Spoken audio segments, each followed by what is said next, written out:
네. 오늘 지난주 말씀드린 것처럼 생명보증주일 지키고 또 그에 맞는 말씀을 같이 나누기를 바랍니다.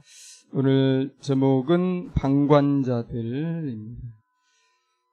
사실 자살률 우리가 더 얘기하지 않아도 우리 귀가 닳도록 심각하다. 그래요. 너무 자주 들어왔죠. 최근에 여성가족부의 발표를 보니까 2019년 그리고 코로나가 있었던 지금 현재 진행 중이지만 작년 전체 자살 사망이 줄었습니다. 5.7%가 감사한 일이죠. 하지만 10대와 20대는 작년을 통해서 이렇게 보니까 10.3%가 증가했다. 그런 제목을, 그런 보고를 내놓았습니다. 한겨레 신문이 그 사실을 토대로 기사 제목을 달았어요.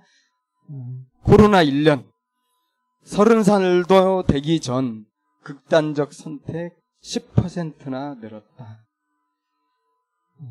이 제목이 너무 좀 아프게 다가와서 제가 클릭을 하지 않을 수 없었습니다. 정말 안타까운 일이죠.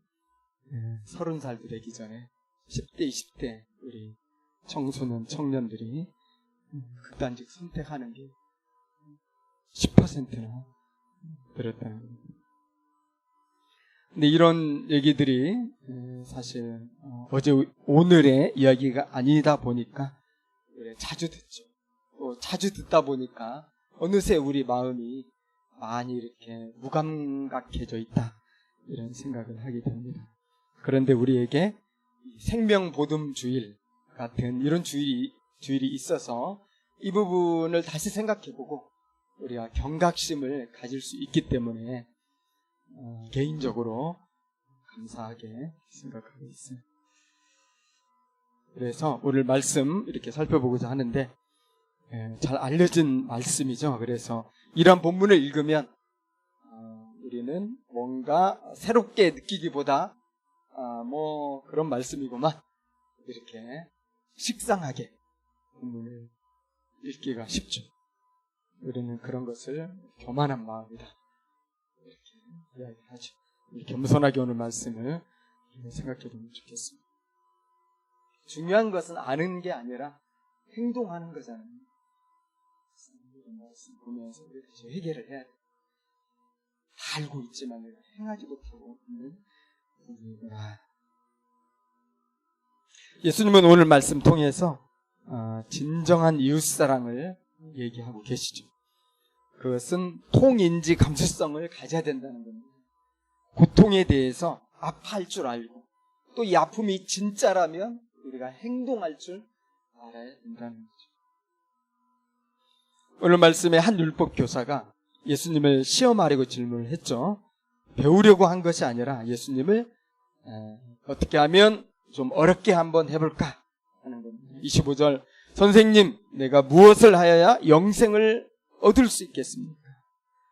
예수님은 그 질문자의 의도를 다 아셨지만은 그것을 아시고 역질문을 던지는데 그것은 율법에 어떻게 기록되었느냐 그렇게 물으시는 거였죠. 율법교사는 주저함없이 그것은 하나님을 사랑하는 것이고 이웃을 사랑하는 것입니다. 그것이 바로 영생을 얻는 길입니다. 이렇게 얘기하는 거죠. 예수님은 그의 대답을 칭찬하시지만 한 가지를 지적하십니다. 28절에 예수께서 이르시되 내 대답이 옳도다. 이를 행하라. 그리하면 살리라. 네가 아는데 그치지 않고 실천을 해야 그것이 바로 영생으로 가는 길이다. 그래서 우리 산상설교에서 우리 기도로 왔지만 입으로 주여 주여 하는 자가 하나님 나라 들어가는 것이 아니라 그 뜻대로 행할 수 있는 자, 그 고백하는 것이 행함으로 열매 맺는 자가 진짜 하나님 나라 들어간다. 이렇게 말씀하셨죠. 자, 예수님이 이렇게 대답하셨는데 여러분, 여기에는 분명한 한 가지 전제가 있다는 것을 우리가 알아야 되겠죠. 그건 뭡니까? 율법 교사가 또 당시 유대인들이 이웃사랑을 실천하지 못하고 있다. 그래서 영생을 얻는 데서 너무나 멀리가 있다. 이것은 예수님이 판단하고 있는 부분이에요. 그래서 우리가 질문해보고 싶은 건 이거죠. 아니, 하나님의 계명을 그렇게 잘 아는데, 영생의 길을 다 알고 있는데 왜 실천은 못하고 있나? 근데 제가 생각해보니까 사실 실천을 안 하고 있는 게 아니에요. 실천하고 있어요, 유대인들은. 그런데 어떻게 하고 있냐? 자기 방식대로 하고 있어요. 그런데 이 방식이 하나님 나라의 방식과는 너무 다른 거죠. 그러니까 우리 흔히 말하는 내가복음 얘기하잖아요. 마태, 마가, 누가, 요한복음 있는데 이것대로 사는 게 아니라 내가복음대로 살아요. 이제 신앙생활 오래 하다 보니 나만의 편리한 복음을 내가 가지고 있어서 그것대로 하면서 나는 되게 편안한 거예요. 근데 주님은 지금 엄청난 사실 경종으로 울리는 겁니다. 야, 너처럼 신앙생활 했다가는 하나님 나라 못 들어간다. 그게 진짜 영생을 얻는 길이냐? 이웃사랑 제대로 해라. 이런 거죠. 율법 교사가 여러분 바보가 아니잖아요. 그는 자기 나름으로 이웃사랑을 실천하고 있다고 생각했어요. 그렇기 때문에 대담하게도 하나님의 율법에 영생 얻는 게 결국 이웃사랑 아닙니까? 이 얘기를 하는 거죠. 하고 있다는 거예요. 나는 자신이 있다는 거예요. 그런데 예수님은 네가 안 하고 있어. 이 얘기하는 거니까 충격을 받아야죠. 여기서. 그죠? 율법교사 충격 안 받으면 안 되는데. 자, 나는 하고 있어. 근데 예수님은 너는 안 하고 있어. 여러분, 차이가 뭡니까? 어디에서 그런 차이가 생깁니까? 그것은 이웃을 누구라고 생각하느냐. 여기서 차이가 나는 거죠. 유대인들의 이웃은 누굽니까? 전통적으로 유대인들은 유대인만 유대인의 이웃이에요. 다시 말해서 아브라함의 자손, 그들만 우리의 이웃이죠. 그러니까 이방인들은 그들이 정말 내 몸처럼 사랑해야 될 이웃이 아니죠. 하나님의 백성이 아니기 때문에 탈락. 쳐다보도 않죠. 사마리아인들도 마찬가지고요. 또 유대인 중에서도 율법적으로 정죄를 받고 있는 세리나 창기나 병자 이웃이 아니죠. 그런데 예수님은 이웃을 어떻게 보고 계십니까? 예수님의 이 복음서의 행적을 보면은 항상 그 옆에 죄인들이 있어요. 죄인들과 식사하시고 그들과 교제하시고 그들을 고쳐주시고 우리는 알 수 있어요. 예수님은 이웃을 누구라고 생각하는지 자기 삶으로 보여주신 거죠. 예수님은 고통 가운데 신음하고 있는 사람, 울고 있는 사람, 유대인이든 사마리아인이든 의인이든 죄인이든 그들이 바로 이웃이다. 이렇게 말씀하십니다. 자, 그래서 이것을 제대로 예수님이 설명하기 위해서 이야기를 해주시죠. 예수님은 이야기의 달인이에요. 어떤 정의를 내린 후에는 이야기를 해서 설득력 있게 그 마음의 그 정서적으로 전달이 되게 하시는데, 어떤 사람이 강도를 만나 거의 밤 죽음 상태에 있을 때 유대인들에게 정말 존경받는 제사장 레위인인데 그들은 그것을 보고도 지나쳤다. 여러분, 왜 지나쳤겠습니까? 이건 분명해요. 내 이웃이라고 생각하지 않은 거예요. 내가 사랑해야 될 이웃이라고 생각하지 않은 거예요. 아니, 마음속으로 저 사람이 내 이웃일 리는 없다. 내가 상관 안 해도 될 사람이다. 이게 분명하니까 그는 마음이 너무나 편해져서 이 유대인들은 방관자들이 될 수 있었죠. 여러분, 우리가 방관자들이 되는 건 되게 쉬운 겁니다. 어떻게 우리가 쉽게 방관자들이 될 수 있냐면 저것은 나와 상관없는 거야 이렇게 생각하는 순간 나는 마음이 너무 편해지는 거예요. 자기를 아주 지혜롭게 합리화를 하는 거죠. 자기 합리화를 함으로써 내 안에 있는 모든 부담을 따독여 줌으로써 내가 자유를 얻어요. 그래서 방관자 되는 것은 그렇게 어려운 게 아니에요. 우리는 너무 이기적이고 똑똑하기 때문에 금방 상황을 나에게 맞게 해석을 쫙 내려. 그러면 난 너무 편해 있어요. 하지만 이 어떤 사마리아인은 어떻습니까? 너무 부담이 되었죠. 정말 마음이 부담이 돼서 지나칠 수가 없는. 지금 이 사마리아인은 여행 중이었잖아요. 할 일 없는 사람이 아니고 되게 바쁜 사람이고 그날 하루 자기 스케줄이 있고 며칠간의 분명한 계획이 있는 사람이에요. 그런데 이 고통당하는 사람을 보니까 지나칠 수 없는 거죠. 너무나 마음이 부담이 되면서 내가 돌봐야 된다고 생각을 했고요. 그는 그때 사마리아인이지만 그들도 하나님을 믿는 사람들이잖아요. 그래서 내가 돌봐야 될 이웃이라고 생각했습니다. 고통당하는 사람을 볼 때 내 마음이 같이 아픈 거죠. 이것이 바로 통인지 감수성이잖아요. 33절을 보면 그를 보고 불쌍히 여겼다. 자, 제사장과 레위인도 똑같이 봤어요. 근데 그들은 불쌍히 여기지 않았어요. 이 통인지 감수성이 제로.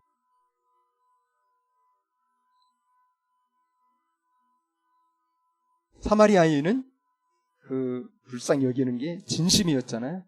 그래서 자신의 모든 여행 계획을 취소 또는 뒤로 미루고 사마리아인을 응급처치하고 또 자기의 그 짐승, 낙이나 악타나 이런 것이 거기에 태워가지고 주막에 데려다 주고 또 돈까지 주면서 부탁하고 심지어는 내가 여행 마치고 돌아오면 내가 반드시 들리겠다.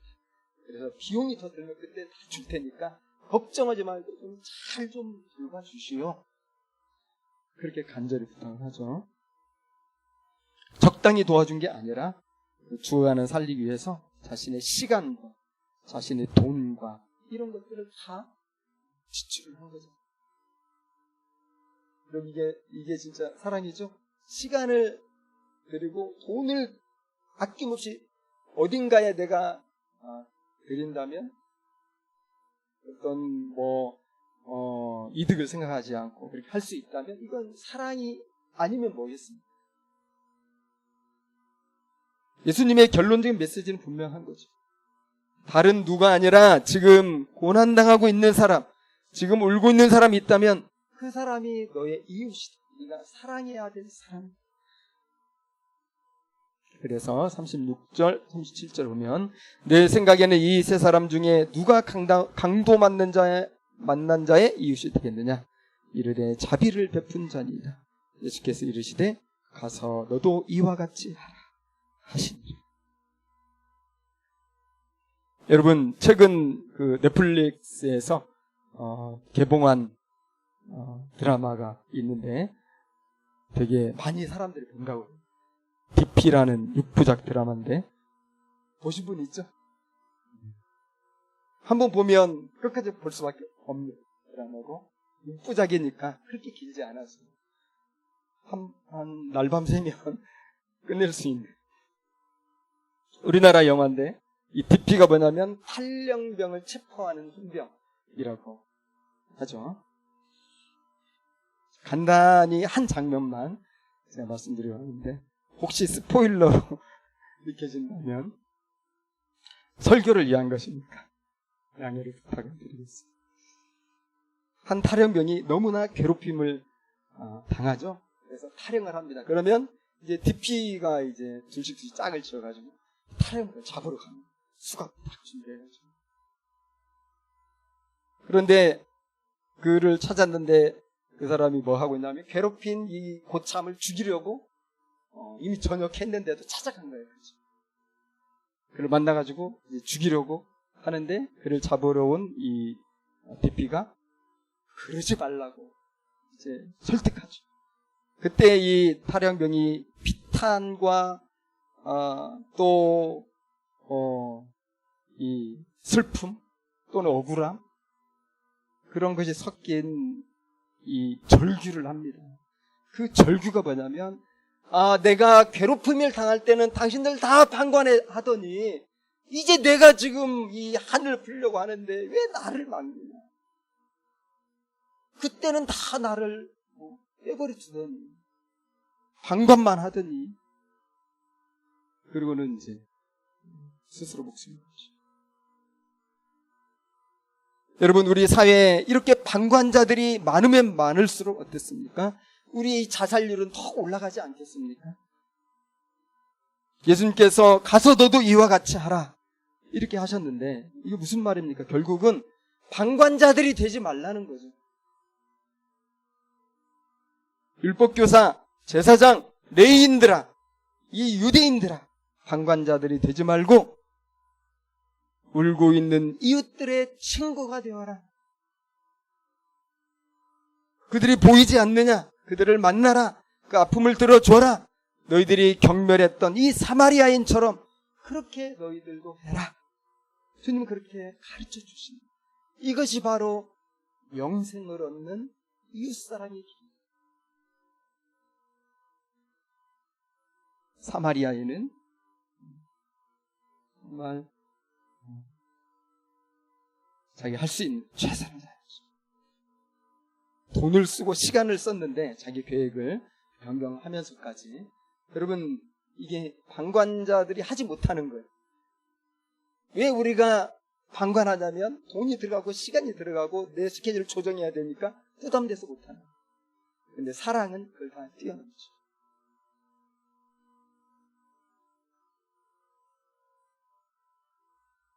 서두에 말씀드렸지만 코로나 이 시국을 거치면서 더 많은 사람들이 자살의 유혹을 받고 있습니다. 여러분, 소 잃고 외양간 고치는 것도 중요하지만 소 잃기 전에 외양간을 고치는 것이 훨씬 더 현명한 행동이겠죠. 그래서 자기 목숨을 우리 살리기 위해서 내어주신 우리 예수님을 믿는 우리 기독교인들이야말로 이 자살 예방을 하는 데 앞서야 되지 않나 그런 생각이 들어요. 그래서 우리에게 중요한 것이 자살 예방 활동을 하는 것이다 이렇게 생각이 드는데, 여러분, 한국 기독교인들이 대략 한 700만 명 된다고 그러잖아요. 700만 명, 800만 명 얘기하는데 우리 기독교인들이 다 이런 마음이 좀 준비가 돼가지고 자살 예방 활동을 할 수 있다면 우리 한국 사회에 정말 이거야말로 여러분 소금이고 빛이 되는 일 아니겠습니까?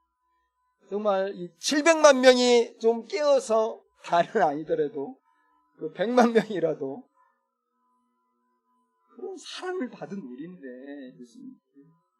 우리가 그런 마음 좀 가지고 주변을 돌아볼 줄 안다면 자살률 저는 많이 줄지 않을까 그런 생각 해봅니다. 여러분, 하루에 38명이 지금 스스로 목숨을 끊잖아요. 1시간에 1.5명. 되게 많은 숫자인데 결국 우리 주변에 있다는 거예요. 그렇지 않습니까? 여러분, 세계 여러 나라에서 가장 존경받는 직업 중에 하나가 뭡니까? 소방관이죠. 우리나라에서도 몇 년째 1위 하고 있다고 해요. 캐나다 같은 이런 나라에서도 1위가 소방관이라고 하고 그런 걸 들었어요. 왜 소방관을 존경합니까? 그들의 위험을 무릅쓰고 위기에 처한 사람들을 구해 주기 때문이고, 종종 뉴스에 그러다가 희생한 소방관들 얘기를 우리가 듣죠.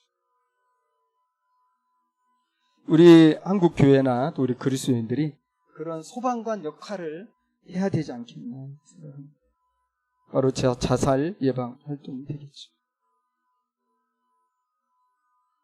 여러분, 뭐 자살 예방 활동이 뭐 그리고 엄청나고 또 뭐 그렇게 막 힘든 거 아니고 또 특별한 노력을 막 해야 되는 것도 아니고 일상에서 우리가 좀 깨어 있으면 할 수 있는, 좀 나만 생각하지 말고 내 주변을 좀 돌아볼 줄 아는 이런 생활의 이 스타일만 좀 바꿔도 그러면 자살 예방 활동이 충분히 할 수 있을 거라고 생각이 드는데, 실질적으로 어떻게 하면 그렇게 할 수 있을지 제가 한 가지 전략을 여러분에게 가르쳐 드릴게요. 생명 존중 전략입니다. 사실 여러분이 기억이 나야 돼요. 생명 존중 전략이 뭐냐? 왜냐하면 작년 이맘때도 제가 여러분들에게 열심히 설명했어요. 우리가 생명 존중 전략을 펼쳐야 된다. 이것이 우리 한국교회가 세상에 소금과 빛이 되는 방법 중에 하나다. 생명 존중 전략이 뭡니까? 생명 존중이라는 그 말에 다 담겨 있죠. 첫 번째, 생명 존중의 생이죠. 생이 뭡니까, 여러분? 기억나세요? 생은 생생하게 포착하자는 거죠. 뭘 포착하자는 겁니까? 여러분, 우리 주변에 살아가고 있는 모든 사람들은 생의 어떤 그 주기를 다 겪고 있잖아요. 그 생의 주기마다 또 생의 위기를 겪을 수 있단 말이죠. 그런데 생의 위기를 겪는다고 다 이렇게 이상한 생각하는 건 아니지만은, 간혹 그 생의 위기의 순간에 극단적인 선택을 고민하는 사람들이 생긴다는 거예요. 평상시에는 안 생기죠. 생의 위기가 있습니다. 그러니까 우리 주변에 생의 위기가 있을 만한 사람들 우리가 알 수 있거든요. 지금 뭘 하고 있는가 우리 다 아니까. 그런 분들은 우리가 좀 집중해서 살펴볼 줄 알아야 된다. 자, 생의 위기를 겪을 수 있는 사람들은 어떤 사람들이 있을까요? 수험생이 있겠죠. 수능 준비하는 고3도 있을 수 있고, 또 취준생도 있을 수 있고, 또 군복무 중인 청년들도 생의 위기에 있을 수 있겠죠. 군복무 중인 경우는 제 경험상으로 볼 때 가장 힘든 때 중에 하나가 언제냐면, 자대 배치 받고 나서 2, 3개월 처음 밀리게. 그러니까 훈련소에서 훈련 끝나고 어디 강원도든 경기도든 어디 저 지방이든 자대 배치를 받아서 새로운 이 생활에 적응해야 될 때, 그때 가장 힘들 수가 있는 거죠. 또 우리 주변에 최근 사별 경험자, 또 최근 실직자나 직장 이직자, 최근 이혼한 부부, 임신 전후에 있거나 육아 중인 주부, 심한 병으로 투병 중인 분들, 이런 분들이 다 위험하다는 게 아니라 생의 위기를 겪을 가능성이 많이 있는 분들이라는 거죠. 그래서 우리 주변에도 이런 분들은 다 있지 않습니까? 그래서 늘 우리 안테나를 세우고 우리 다 중보기도 하고 있잖아요. 기도하면서 깨어 있어야 됩니다. 그리고 어떤 징후들이 나타나면 그것을 포착하라는, 생생하게 포착해라. 징후 중에 이제 말의 언어 생활의 징후가 나타나고, 또 행동에 당연히 징후가 나타나는 거죠.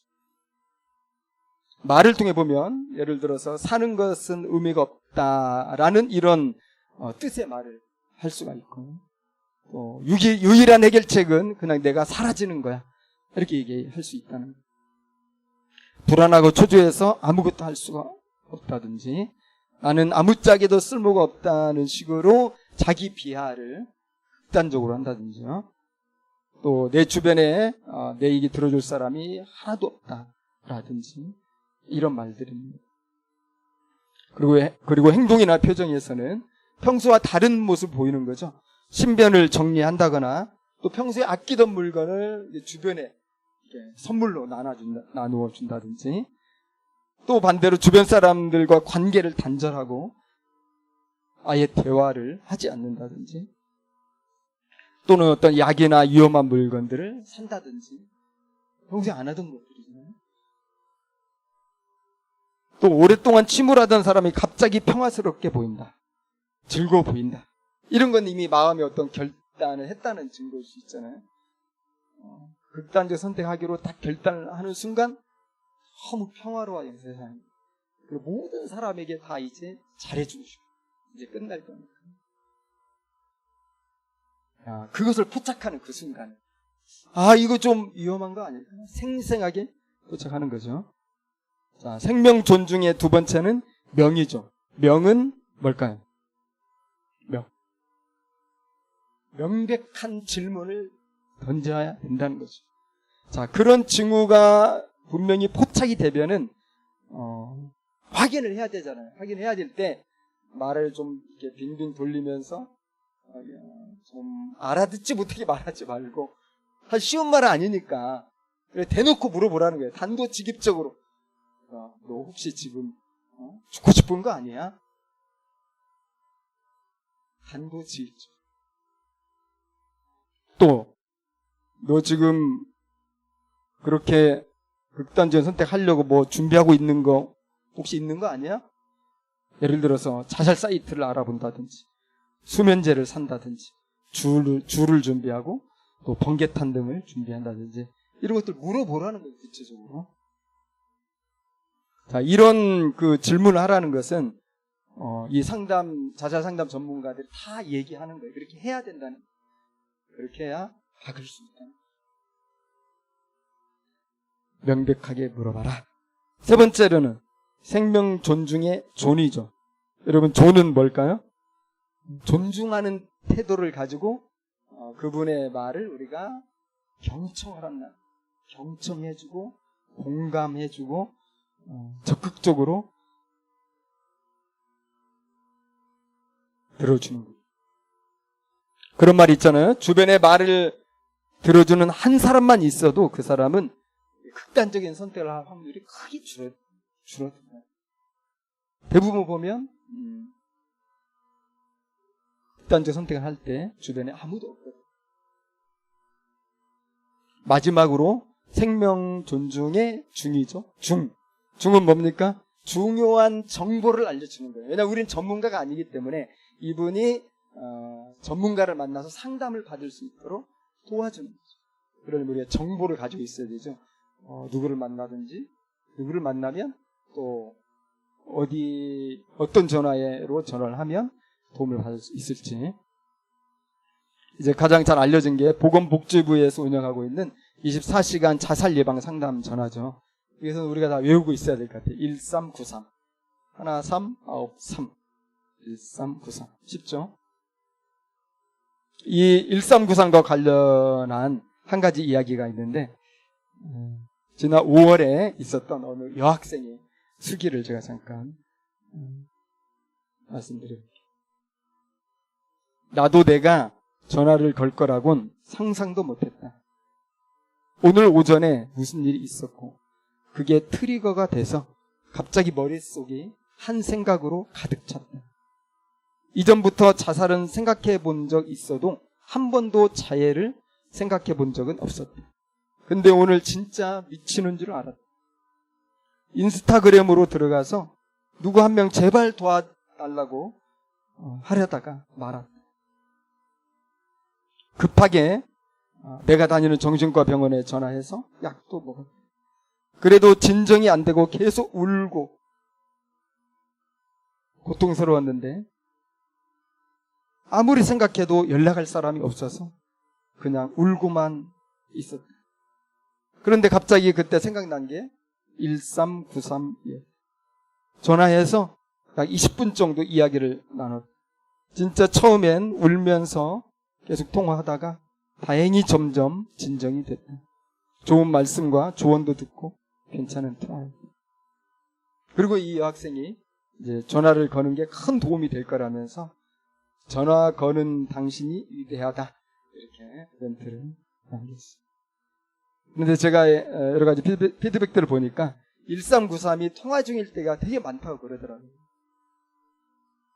그래서 좀 더 쉽게 통화하고 더 구체적인 도움을 받을 수 있는 곳이 어디냐면 각 구청에 있는 정신건강복지센터. 정신건강복지센터인데 우리 마포구청에도 있고요. 근데 그런 전화가 좋은 게 뭐냐면 일단 돈이 안 들고요. 그러니까 돈 없어도 다 이렇게 상담받을 수 있고 24시간. 두 번째로는 시간에 쫓기지 않고 내가 하고 싶은 말 다 할 수 있어요. 예를 들어서 상담을 받는다든지 또 정신과 병원에 간다든지 누가 나 내 얘기를 이렇게 막 오랫동안 들어줄 수 있습니까? 뒷사람이 있는데 순서가 있습니다. 안 되거든요. 그런데 이 상담 전화는 내가 이 말을 안 할 때까지 다 들어준단 말이에요. 그래서 전화 상담이 되게 이제 어려움에 처한 사람들에게 마지막으로 좋은 도움이 될 수 있다는 거예요. 우리 교회에는 마음들 상담센터도 있고요. 또 제가 라이프 오프 마포주회를 맡고 있기 때문에 저에게 연락을 해줘도 도움을 드릴 수가 있습니다. 특별히 자살 예방 활동하면서 우리가 활용할 수 있는 도구 하나를 제가 하나 알려드리고자 하는데, 그 라이프 호프를 통해 알게 된 검사제 한번 띄워주시기 바랍니다. CES-D 검사라는 것인데, 지난 일주일간 또 최근에 그 사람 상태를 점검하는 질문들인데 20가지 질문이 있어요. 그래서 각 질문마다 4개의 선택지가 있고, 예를 들면 문항이 상당히 우울했다 그러면 그 4가지가 이거죠. 극히 드물다, 가끔 있었다, 종종 있었다, 대부분 그랬다. 극히 드물다는 0점, 가끔 있었다는 1점, 종종 있었다는 2점, 대부분 그랬다는 3점. 그렇게 해서 20개의 문항의 점수를 합하면 되는데, 거기에서 25점을 맞으면 이거 아주 25점 이상을 맞으면 고득점을 한 거예요. 고득점을 하게 되면 전문가와의 상담이 필요하다. 이렇게 결론을 내는 거죠.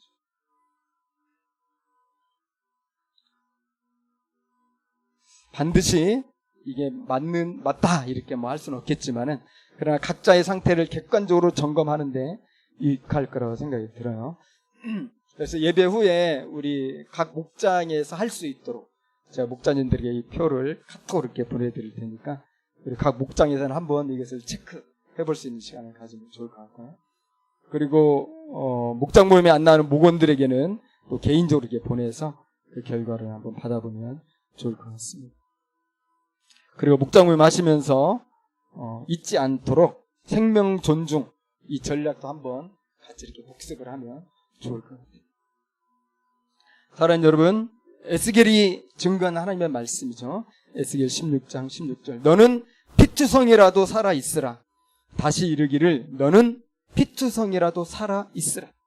여러분, 우리가 확실하게 알 수 있는 건 뭡니까? 우리 하나님의 뜻은 결코 죽는 게 아니다.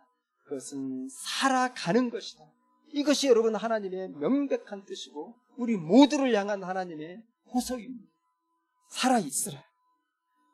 여러분, 예수님께서 우리가 아는 것처럼 이 나사로가 죽었을 때 얼마나 비통해 하셨습니까? 예수님은 너무나 비통해서 예수님은 눈물을 흘리기까지 하셨어요. 그리고 이미 죽은 지 사흘이나 됐지만 그 무덤에 가서 나사로야 나오너라. 여러분, 그렇게 우리 주님은 나사로를 살려주셨어요. 수많은 사람들이 얼마나 위로를 많이 받았습니까? 마르다와 마리아는 얼마나 큰 위로를 받았습니까? 이것이 주님의 마음을 살게 하는 것.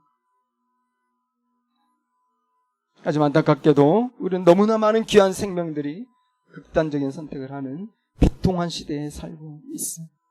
이런 때 우리가 방관자들로 산다면 그것은 하나님의 뜻이 아닐 거라고 생각합니다. 우리 각자가 살아갈 뿐만 아니라 진실로 우리 교회가 생명 살리는 일에 더욱 헌신할 수 있으면 좋겠습니다.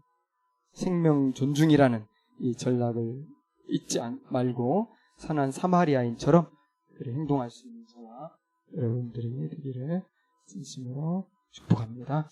우리 다 같이 기도하겠습니다. 오늘 생명 보듬주의를 맞이해서 예수님 말씀 생각하고 또 우리가 어떻게 이 시대에 생명을 살리는 그런 삶을 살 수 있을지 생각해 보았습니다. 우리 하나님 우리를 살리기 위해서 예수님을 보내주셨고 예수님은 우리를 살려주시기 위해서 우리 육신을 뿐만 아니라 우리에게 영원한 생명을 주시고 우리를 영원한 죽음으로부터 해방시키기 위해서 십자가에 죽으셨습니다.